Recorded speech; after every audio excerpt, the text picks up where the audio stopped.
Good morning. Good morning. Good morning. Good morning. Good morning to you. I am Erica Savage. I am the founder and host of Savage Politics and the Savage Political Bite. And you are tuned in to the number one morning political primer in the nation. We do this every Monday, Wednesday, and Friday at 7:30 a.m. Eastern Standard Time. That is the Savage Political Bite. It is your number one morning political primer in the nation. Welcome. It is let's see, it's 7:30, right? Today is Monday, September the 14th, and so glad that you all made it into the Savage Political Bite. Want to say good morning to the OG. Hey, Aaron, how are you? You all can go ahead and click on in. I'm very, very glad to be here this Monday. I can't believe we're in the second week of September, but we absolutely are. And so, as you all come in, good morning to you, Dr. Wilson. I hope you had a wonderful birthday weekend, my big sister, Dr. Wendy Wilson. I hope you had a really, really good birthday, sis. And thank you, everybody, for joining in. And if you would do me a favor, if you all would please, in fact, share this video. We definitely want to grow the Savage Politics community. Just to kind of move in a little bit of what we do before we kind of begin on this morning, I think that it's really important to kind of understand the base of what Savage Politics does. And it lifts below the fold commentary to the top of the fold, particularly so that we can have information that helps us engage to build power. That is the basis, that is the premises of why Savage Politics exists. And I really do hope that over if you think about Savage Politics from 2017 to the new iteration that we're in with the Savage Political Bite every Monday, Wednesday, and Friday, to include the newsletter, that's what this is about. It's about building community. It's about saying that you know that there is a community where the information that you get is good information, that information is backed up, and it is double, triple source as well. So that, and I'm saying all of that because it matters when we think about kind of the journey of Savage Politics, and all of you all who have been along from the blog to the podcast to the now the live show with the newsletter. It has always consistently been about you, centering you. And so I want to just say on this Monday, September 14th, 2020, as we move in, really, we're in a general election year, and we're 50, we may be, I think either 50 or 49 days. I'll double check and see from a general election. And that requires, this general election especially, definitely requires being able to move through a lot of the disinformation, right? Not even misinformation, just strategic disinformation to get quality information. And I hope that Savage Politics, Savage Political Bite has definitely done that for you. So that's right, Lisa. Hey, Lisa. You all, Lisa is she does storytelling. And she does it in a very unique way. This is her profession. And so when you hear people talk, roll out something, and we all do it, right? We do story tell, but to have it done in a professional way in which corporations can get excited and can cause their employees to understand more about what they build and do. Lisa Nelson is the person for you. I met her through the amazing Sharon Washington in DC. She's a part of a community of women that I'm a part of, Blue. And so I've gotten to know her work through that. So please indeed engage her on LinkedIn and look and see what work she does. She's super amazing.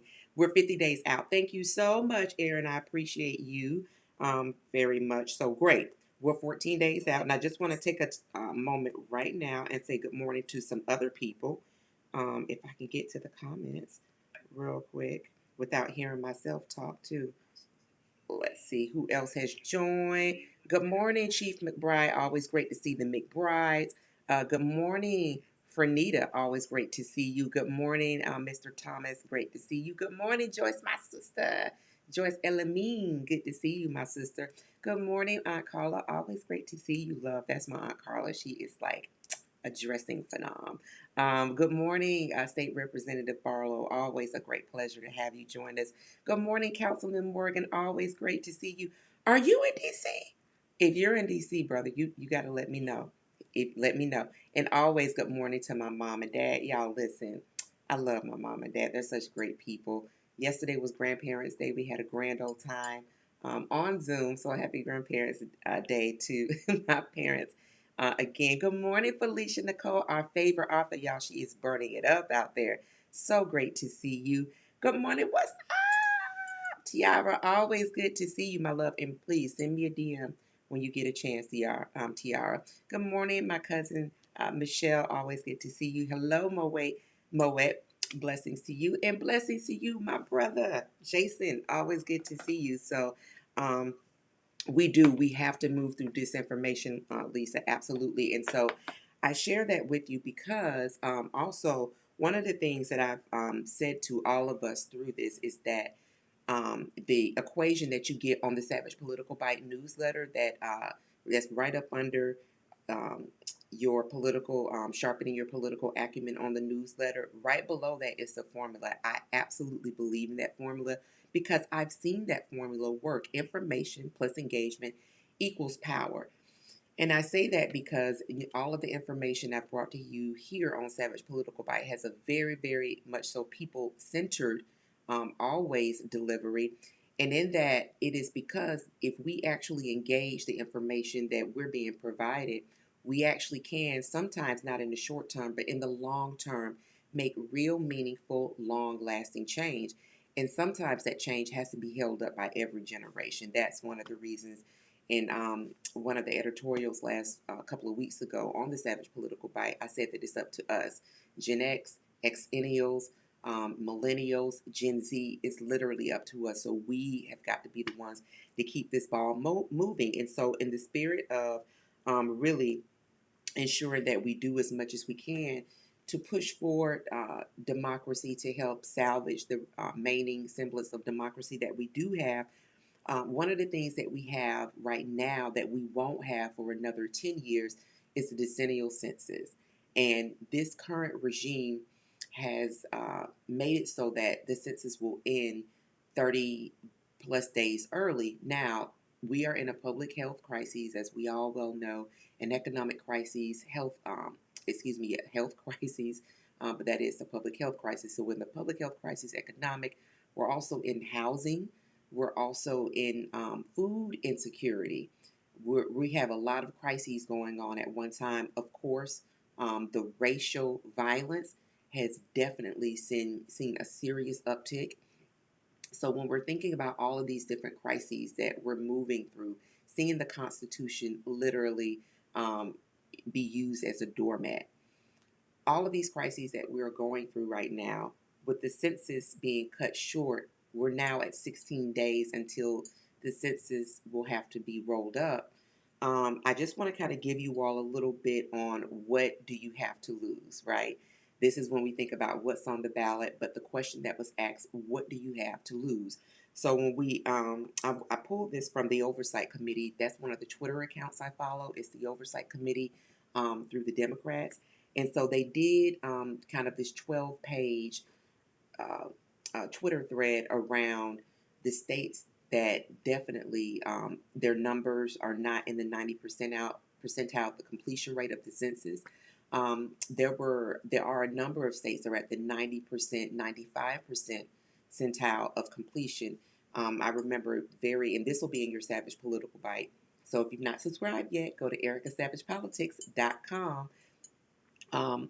Through that, there are states that are at the 95% completion rate. One of those states is Maine. The other one is West Virginia is actually at 95% completion rate. So some of the states that have completion rates these are a couple of things that they have in common. The diversity in the state is not there, right? And I'm bringing that forward for a very, very critical point. And those states generally don't have any issues as it relates to kind of voter suppression, locking out specific voters. So, all of that to say, now remember when we talked about the census, we've talked about it several times. One of the unique the way the census functions is that there needs to be everyone presenting, right? Everybody needs to actually participate in the census because that is how federal funds get moved into communities. A census is saying, hello, I'm here. I'm Erica. I am a black woman, right? a black person. Somebody else say, well, hello, I'm here. I'm of, you know, I am a brown person, like whatever that is. So it is really just saying, okay, well, this is what this community is. These are the things that are needed in this community. Making sure that political representation matches the folks that are in that community. Now, when there is an undercount, which has largely been in Black, Brown, LGBTQ, IA communities, because there's not a real trust factor around what is going to be done with that information. Now, the Bureau has definitely assured us that that information is not to be shared, it is protected. But because of the continued harms that happen to that community, there's a lack of trust there. Understood. In 2020, because we had a massive undercount in 2010, in 2020, this is a move away for us to be able to have some real gains in some areas that we did not before as a community, making sure everyone is counted. Definitely what has complicated that has been COVID, and then just the 190 plus thousand people that have passed away. And so there's a real shift that's happening in households with, folks who were here and not here, folks who did complete the census, who didn't, multi-generational homes. And then also in homes where they people may be actually being evicted, right, because of the current crisis, or people that are, shuffling from home to home because they're not able to take care of the monthly bills, pay rent, pay mortgage in a home. So people are not stationary, so to speak. With all of that happening, if our community does not have better completion rate, particularly in some of the states that I'm going to name, that money is going to be lost by said communities. And then also that money then moves forward to other communities who overperform in the census every single time. And those are non black, they're usually white communities. So all of the money from a community that is in desperate need of it, if there is not those resources that would have gone to that community, they now move over into a community that already has a lot. And so I know that we've seen information about the census, and there's, we're pushing for voter turnout and things of that nature. But we definitely also, in addition to all of those different things, we also need to complete the census. So I just want to kind of, and if I shout out your state, just say, let us know in the comments. Um, so let me grab Alabama first. So if you're from Alabama, Alabama, what's up? Alabama could lose $39.7 million per year in education, job training, and healthcare funding if there's not a better completion rate in the state of Alabama. 39.7 million per year. That's for the next 10 years. That is a collective $390 million that Alabama could lose. $390 million. So if your state is Georgia, Georgia stand up. Y'all know that's my home state. Georgia could lose 74.8 million in education, job training, and healthcare funding this year and every year if the Senate GOP fails to extend the 2020 census deadlines, which, again, this is a Republican-led Senate, 53 Republicans out of the Country Club 100. That is in the state of Georgia. If that's your state, please let us know in the comments. Let's go to Kentucky. Kentucky could lose 44.7 million per year in those same categories: education, healthcare funding, and job training. That is 40. Think about that, $44.7 million a year. And let's do two more states. Let's do North Carolina. North Carolina, stand up. North Carolina could lose $99 million per year. $99 million per year. That is a lot of money. In education, job training, and healthcare funding. Wow. And one more state I'm going to do South Carolina. Okay. Appreciate that, Aaron. Yeah, Michelle said Georgia. Great. Good morning, Karan. Good morning, Pam. So good to see both of my sisters. And let's do South Carolina. South Carolina, whoa, could lose 40.3 million per year in education, job training, and healthcare funding.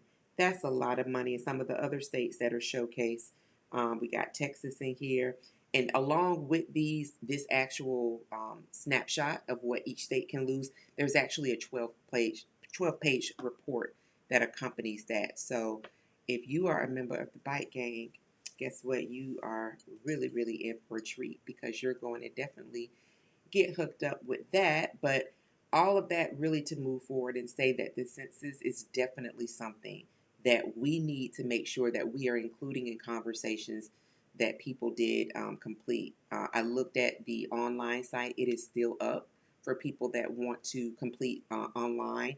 And so please, 2020census.gov. Yeah, isn't it though, Lisa? Yeah, it is eye opening. Lisa said this is eye opening. Hearing you say the actual dollar amounts that could be lost per year. Yeah, absolutely. It is a fantastic number to think about.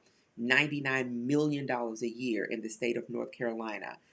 Good morning. Okay, Mr. Herndon said he's from Kentucky. So listen, Kentucky's in the house. That is a huge, huge number. Good morning to you, Sherry. Good morning, CEO. So good to see you. Sharon was talking about you earlier and the Blue Group.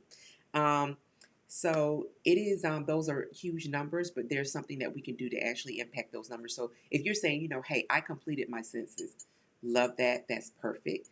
But there are well meaning people, there are, people that do well. There are people that don't do well that have not completed the census. I've talked to those individuals, and it's something for many people that just slips their mind. It's not something that we continue to see daily. But here at Savage Politics, we've really been beating the drum on the census for since last year. I remember one of the Savage Political Bites, and I used it in an advertisement, but I need to kind of bring that forward again. Like I kind of ran out these numbers, right? These long numbers across butcher paper to show how much money um, communities could stand to lose without completing the census. So the census is definitely a focus and something we've been talking about here, but I'm asking as a person that you are a trusted broker in your circle to ask people, have they completed the census? And if they haven't, it's 10 questions, it's 10 minutes, but it definitely changes the game in our community. And I understand that we do have a lot that we're managing through right now, but that just does not mean that we can't still show up and that we don't have to show up. Fernita says 990 million in 10 years in North Carolina. Yeah, that's a lot. That is a lot. And when you think about who is going to hurt and impact the most, right? The communities that it's really going to hurt. It's the communities that have always kind of had to move in a different way to attain wealth. A grand rising to you, to Devon. Thanks so much for joining. Good morning. It's those communities that really, really are always operating a bit on the outside to really kind of move into the economy in a way that's recognized. That's really what it has been. So I'm asking each of us to please continue to ask people as we go into 16 days rather, until the census will be wrapped up. Now, there are different lawsuits that are moving through, to extend the Census Bureau's deadline back to the original date that they requested, which was October 31. Just be very, very clear that this administration is still um, not interested in ensuring that that October 31 deadline is honored. So it's up to us. It is definitely something that we can do. And I'm just asking each of you to help us, help me, help all of us in continuing to spread the word about the census. So I know everyone here has definitely checked their voter registration on vote.org. And I hope you are moving into getting that voter's outfit because I have to tell you, um, in the month of October, right? We are definitely here, Bike Gang. We're going to be serving up some inspiration with some voting outfits. I am definitely getting mine all the way together. There's a couple more pieces that I need for it to be complete. And so I'm hoping that you're going to be doing the same thing. Now, if it's something that you're interested in, the month of October, we're definitely going to be taking some pictures, letting people know we are PPE ready for this voting season. So if you are going to be a poll worker, if you are going to be a person who um, actually perhaps isn't actually going to be voting in person, or if you're just committed to being a part of the process in some way, you're definitely going to need PPE. I am going to be voting early, right, and in person, and so I'm definitely going to be donning my voting outfit. So listen, Bike Gang, get ready, and if you feel comfortable sharing with your voting outfit, you don't have to wear it. You can actually just maybe have it laid out just to let people know you're serious about this voting thing. Get ready for that because maybe asking for some snapshots in October. We kind of want to be prepared in October because in politics, usually, and a lot of people got familiar with this in 2016, there's always this October surprise, meaning there's an information dump, usually some unflattering oppo research on an opponent, so to speak. And usually when you have kind of this incumbent that's running for reelection, it's not as slimy. But considering who this White House occupant is, that is the nature of his person. So I'm saying all of that to say we definitely want to in October stay focused because October surprises really kind of over the years that I've just been paying attention to politics or being engaged in politics or working a political campaign, those October surprises are usually not as much of a surprise, considering the person. Now, there have been that have been like, wow, whoa. But just thinking about, who's running, right? We have an incumbent, and then we have somebody who has definitely been in public service for a number of years. But one of the things that I do say about the White House occupant is that he's been in the body politic since the 70s. Remember, he was sued, he and his father and their organization were sued by the Department of Justice under the Nixon administration in 73 because he would not rent to people who were not white. So he's been engaged. He's definitely been playing in Republican politics since the 80s. He's definitely continued to make um, um, remarks about running for president, has offered to be a part of different administrations. I believe it was H.W. Bush's administration when he was running. And so he's not a newcomer at all. He is an almost 80-year-old um, um, uh, um, sick individual. That's probably about as nice as I can say it at almost 8 o'clock in the morning. But he's literally been in the body politic for more than 4+ decades. I bring that forward to counter whenever there's something said about former Vice President Biden. Oh, he's been in this. Well, listen, he's actually been in service for a number of years. And the White House occupant has definitely been in the public sphere, the body politic, as I said, for many, many years. So he gets credit for that, particularly since it started out so horribly with an offense to black, brown, and people who were non-white. So I'm always injecting how long he has been around. A very long time, very, very long time. Um, Lisa says she didn't think of a voting outfit. This is great. Yeah, we've been talking about this for a minute on the bike. So, yeah, we definitely want to get ready. I'm talking about, painter suits, whatever it is that people are going to be wearing to protect head. I mean, I am going to be going like Ghostbusters. So just to let y'all know, it is definitely going to be that deep when I go. But yes, please do. If you're going to be working the polls, that is also an awesome way to be involved in the political process. So do consider that as well. And what does Elaine say? Okay, then so Miss Brandon, I'm gonna assume that you are an AKA. My mom is too. You said going to the drop box. I love it. Strolling to the polls. I love it. Shout out to all of Divine Nine. Love you all. Good morning, Power Woman Sloan. So good to see you this morning. And so thank you all for joining. Fernita says, I'm working the polls. Um, let's see, here on election day.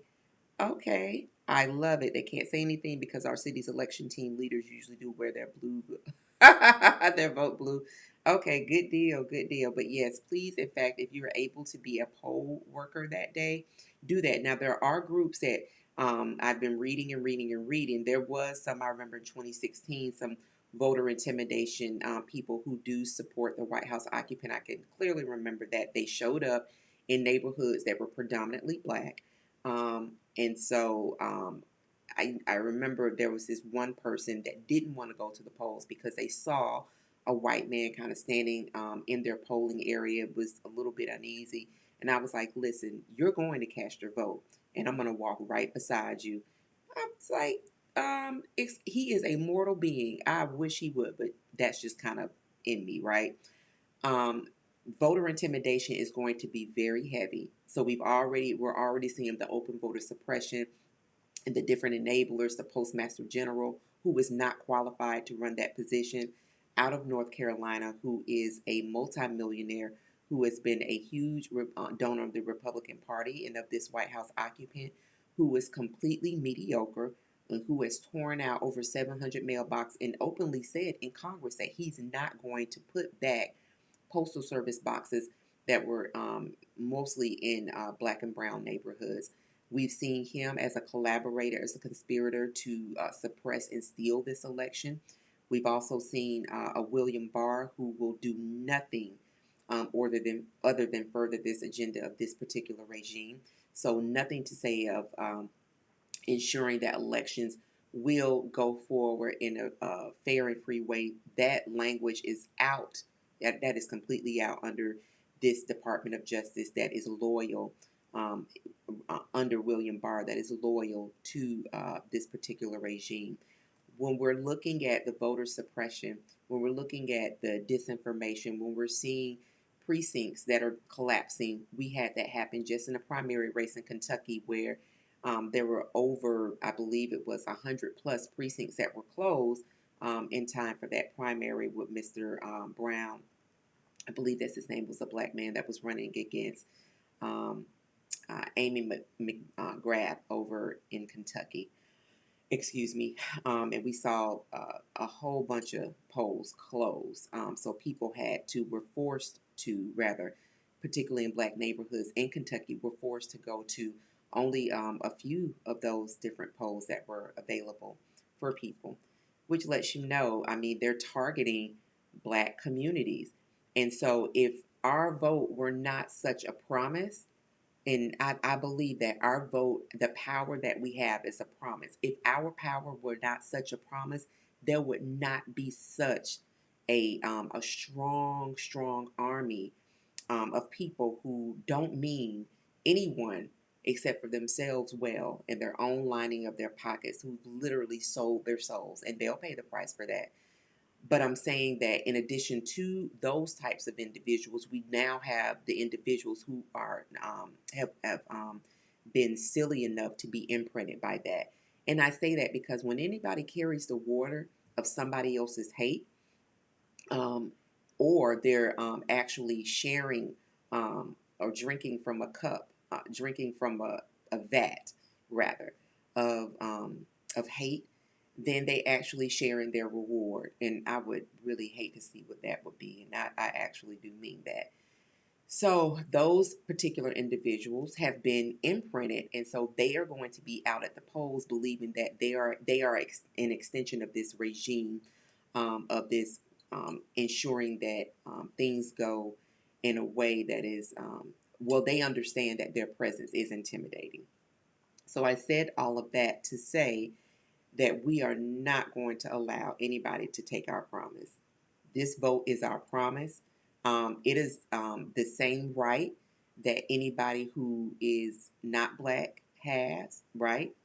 Um, and so, if it's the same right, if we have equity, so to speak, in our vote, then why would somebody be so settled on intimidating you or I or anyone else who does not look like them? Why would somebody be so fixated on intimidating, suppressing something that they have a right to as well? Why?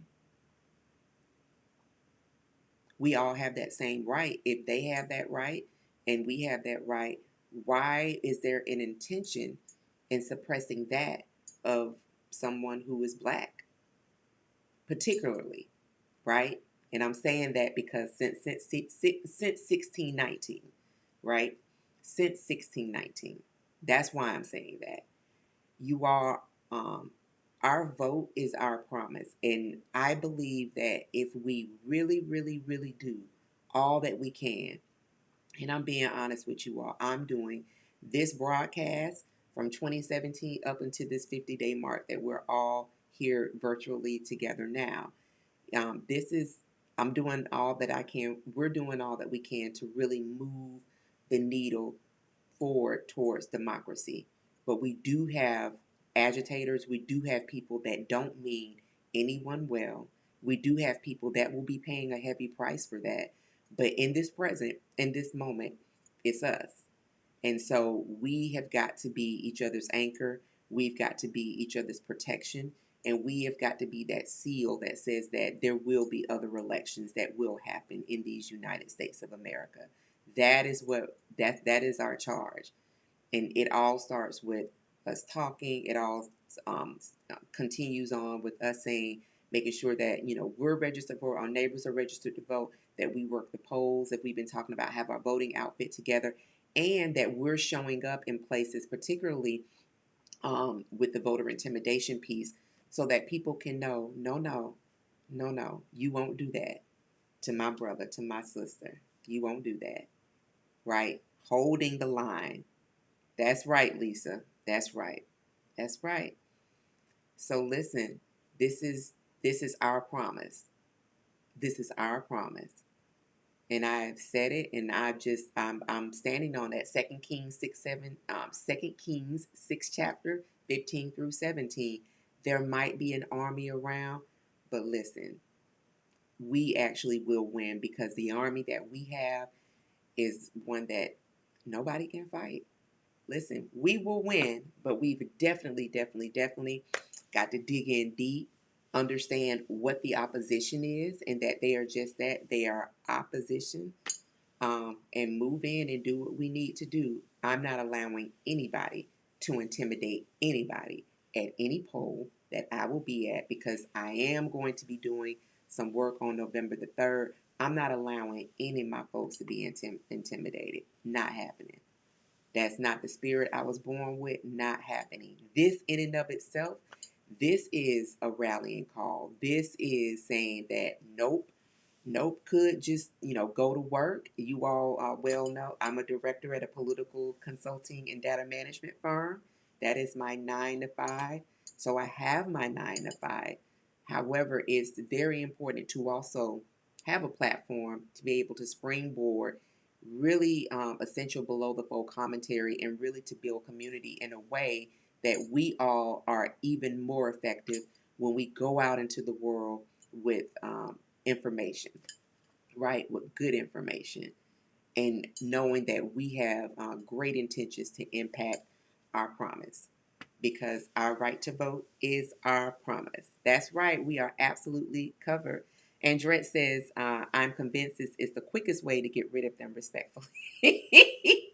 I hear you. Yes.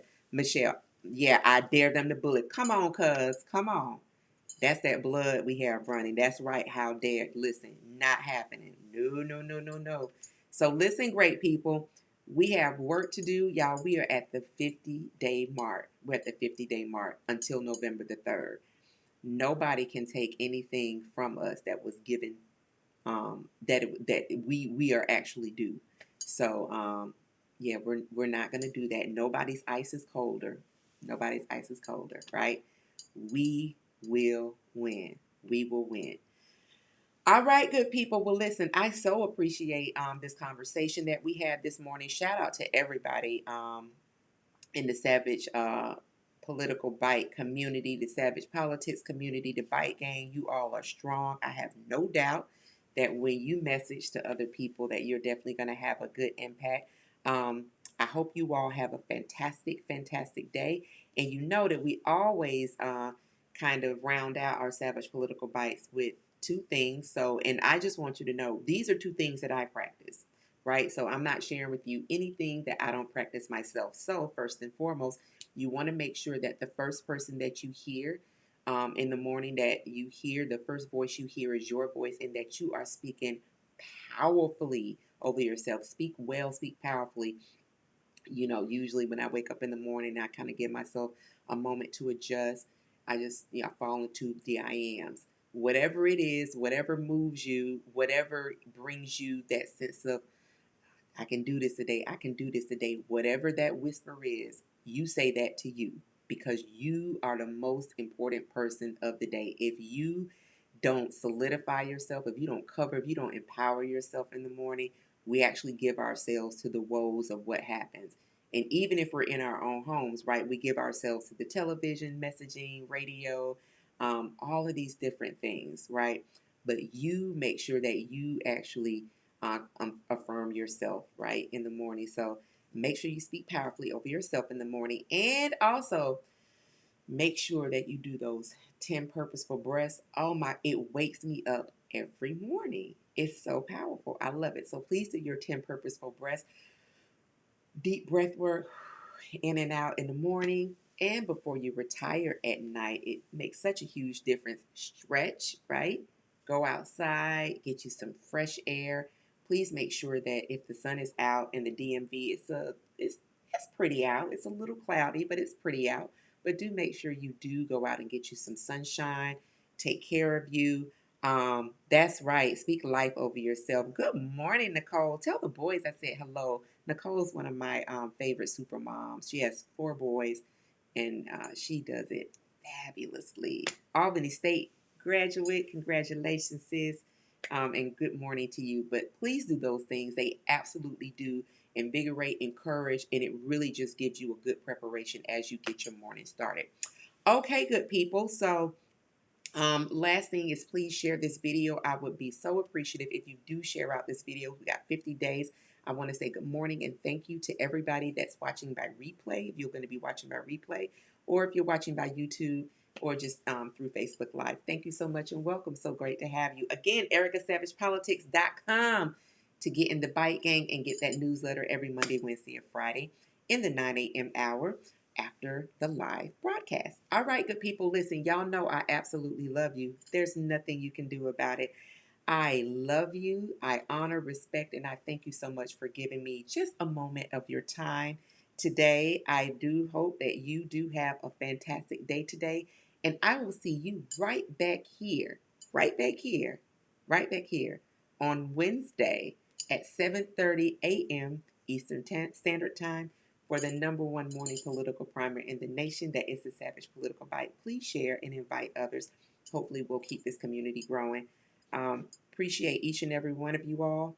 Have a fantastic day, and I'll see you Wednesday. Bye-bye.